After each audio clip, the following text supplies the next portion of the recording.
മാന്യ സദസ്സിന് വന്ദനം. എനിക്കിന്നിവിടെ സംസാരിക്കാൻ കിട്ടിയിരിക്കുന്ന വിഷയം ഗുരുദേവൻ വിശ്വമാനവികതയുടെ പ്രവാചകൻ എന്നതാണ്. ജാതിഭേദം മതദ്വേഷം ഏതുമില്ലാതെ സർവ്വരും സോദരച്ഛേദം വാഴുന്ന മാതൃകാ സ്ഥാനമാണിത് എന്ന് നൂറ്റാണ്ടുകൾക്ക് മുമ്പ് അരുവിക്കരയിലെ ഒരു ശിലയിൽ ഗുരുദേവൻ എഴുതി വെച്ച ഈ വരികൾ വെറും ഒരു പ്രഖ്യാപനം മാത്രമായിരുന്നില്ല. ലോകം കണ്ടതിൽ വെച്ച് ഏറ്റവും മഹത്തായ വിശ്വമാനവികതയുടെ ഒരു പ്രകടന പത്രികയായിരുന്നു അത്.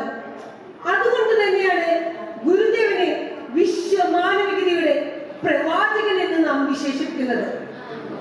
ജാതിയുടെയും മതത്തിന്റെയും പേരിൽ മനുഷ്യൻ മൃഗങ്ങളെക്കാൾ ക്രൂരമായി വേട്ടയാടിയിരുന്ന ഒരു ഇരുണ്ട കാലഘട്ടത്തിലാണ് ഗുരുദേവൻ കേരളത്തിൽ ജനിക്കുന്നത്. സ്വാമി വിവേകാനന്ദൻ കേരളത്തെ ഒരു ഭ്രാന്താലയം എന്ന് വിശേഷിപ്പിച്ചപ്പോൾ ആ ഭ്രാന്താലയമാകുന്ന കേരളത്തെ ഒരു തീർത്ഥാലയമാക്കി മാറ്റിയ ഒരു മഹാവിപ്ലവകാരിയാണ് ഗുരുദേവൻ.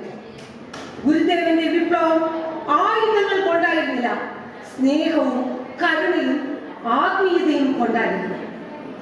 മനുഷ്യനെ തമ്മിൽ കോർത്തിണക്കുന്ന ഒരേ ഒരു വികാരം മനുഷ്യത്വമാണെന്ന് ഗുരു തിരിച്ചറിഞ്ഞു. ഒരു ജാതി, ഒരു മതം, ഒരു ദൈവം മനുഷ്യന് എന്ന ഗുരുദേവ ദർശനം കേവലം ഒരു പ്രത്യേക ജനതയ്ക്ക് വേണ്ടിയുള്ളതായിരുന്നില്ല, അത് ഈ ഭൂമിയിലെ സർവ മനുഷ്യ വർഗത്തിനും വേണ്ടിയുള്ളതായിരുന്നു.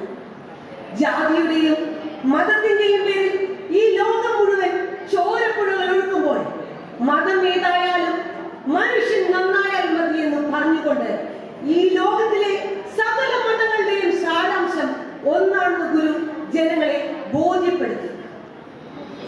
1924 ആലുവയിൽ ഗുരുദേവന്റെ അധ്യക്ഷതയിൽ ചേർന്ന ഏഷ്യയിലെ തന്നെ ഏറ്റവും വലിയ സർവമത സമ്മേളനത്തിന്റെ ലക്ഷ്യം വാദിക്കാനും ജയിക്കാനുമല്ല, അറിയാനും അറിയിക്കാനുമാണ് എന്നതായിരുന്നു. വിശ്വമാനവികതയുടെ ഇതിൽ പരം ഒരു മാതൃക ലോക ചരിത്രത്തിൽ കാണാൻ സാധിക്കുകയില്ല. അറിവില്ലായ്മയാണ് മനുഷ്യന്റെ ഏറ്റവും വലിയ ശാപമെന്ന് ഗുരു തിരിച്ചറിഞ്ഞു. വിദ്യ കൊണ്ട് പ്രബുദ്ധരാകുവാനും സംഘടന കൊണ്ട് ശക്തരാകുവാനും ഗുരു ആഹ്വാനം ചെയ്തു.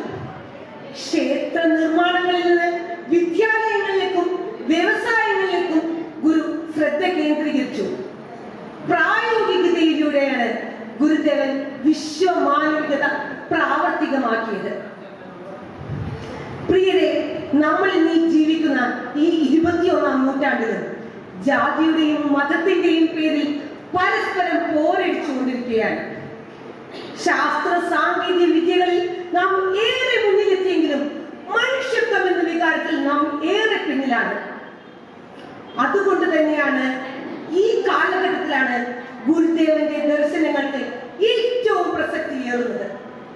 ഭേദചിന്തകൾക്കും അപ്പുറം ഈ ലോകത്തെ ഒരു കുടുംബമായി കാണാൻ നമ്മെ പഠിപ്പിച്ച വിശ്വമാനവികതയുടെ ആ മഹാപ്രവാചകന്റെ പാതകൾ പിന്തുടരാമെന്ന് നമുക്ക് പ്രതിജ്ഞ ചെയ്യാം. ഗുരുവിന്റെ പാദങ്ങളിൽ പ്രണാമമർപ്പിച്ചുകൊണ്ട് ഞാൻ എൻ്റെ വാക്കുകൾ നിർത്തുന്നു. നന്ദി, നമസ്കാരം. ഓം ശ്രീനാരായണ പരമഗുരവേ നമഃ.